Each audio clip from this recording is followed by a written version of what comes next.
అది చచ్చిపోయే స్థితిలో ఉందయ్యా, చచ్చిపోయే స్థితిలో ఉంది. దాని ప్రాణం బాగలేదు, దాని ప్రాణం బాగలేదు, చావుకు దగ్గరకు వచ్చింది, దాని ప్రాణం పోయిద్ది. ఇంటికాడ ఉన్నది వచ్చింది, ఇక్కడేం వచ్చింది.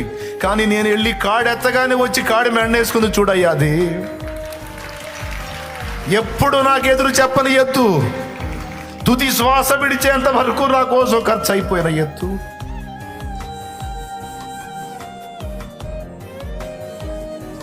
కాడి మోసే పనిలోనే కన్ను మూసిన ఎత్తు. ఇట్లాంటి నమ్మకం దొరికింది నాకు.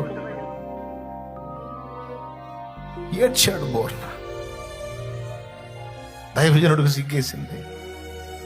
ఈ ఎద్దును గురించి ఆ యజమానుడు అన్న మాట నా తండ్రి నన్ను గురించి అంటాడా? అయ్యో అనడు కదా. ఎందుకంటే కొంచెం బలహీనంగా ఉంటే ఆ బలహీనతను చూపించుకొని నా వల్ల కావట్లేదు, నేను చేయలేను, నా వల్ల కాదు, నేను చేయలేను అంటే నా ప్రభు నా గురించి ఈ మాట అనగలడా?